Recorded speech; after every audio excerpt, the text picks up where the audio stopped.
In the world of statistics, there is a legendary hero, often called the bell curve, or more formally, the normal distribution. For decades, students and researchers were told that for their results to be valid, their data had to look like this perfect symmetrical mountain. But here is the secret. In the real world, data is rarely that well behaved. Most of the data we encounter, from the time between arrivals at a hospital to the distribution of wealth, is messy, skewed, and decidedly non-normal. So, how do we perform reliable science in a world of abnormal data? The answer lies in one of the most powerful ideas in human history, the Central Limit Theorem. To understand the power of this theorem, we first need to look at the rebels of the data world. Consider the uniform distribution, where every outcome is equally likely, like rolling a fair die.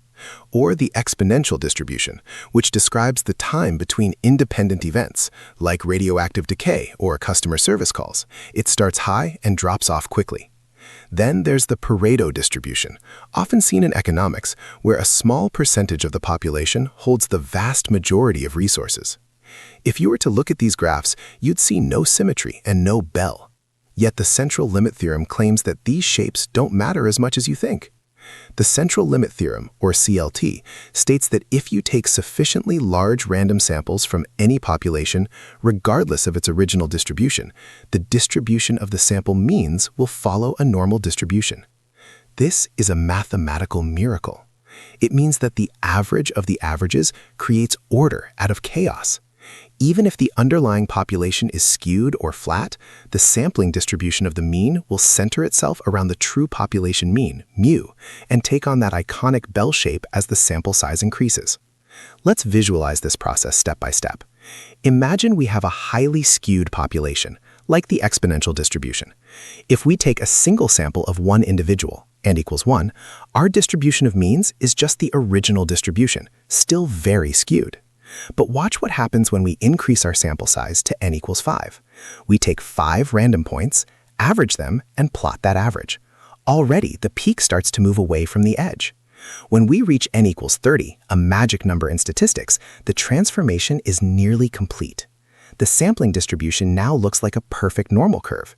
This happens because extreme values in the original data are balanced out by other values when averaged together. There are two critical components to the CLT that you must remember: the mean and the standard error. The mean of your sample means will be equal to the mean of the original population. However, the spread of this new bell curve, its standard deviation, is different. We call it the standard error, and it is calculated as the original standard deviation, sigma, divided by the square root of the sample size, n. This means that as you collect more data in each sample, your estimate of the average becomes more precise, and the bell curve becomes narrower and taller.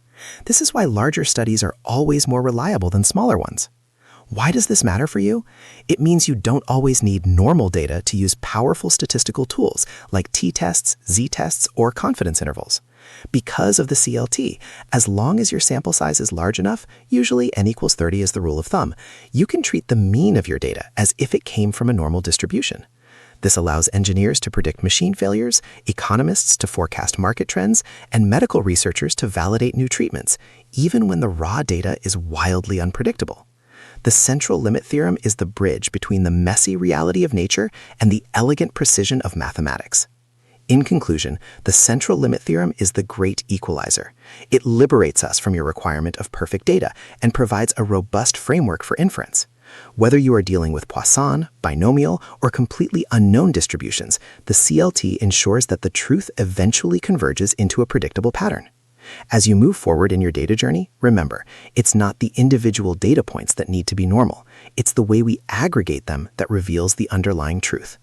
References: Gujarati D. Nan, Basic Econometrics; John E. Friend, Mathematical Statistics; Rice J. A., Mathematical Statistics and Data Analysis; Casella G. and Berger R. L., Statistical Inference.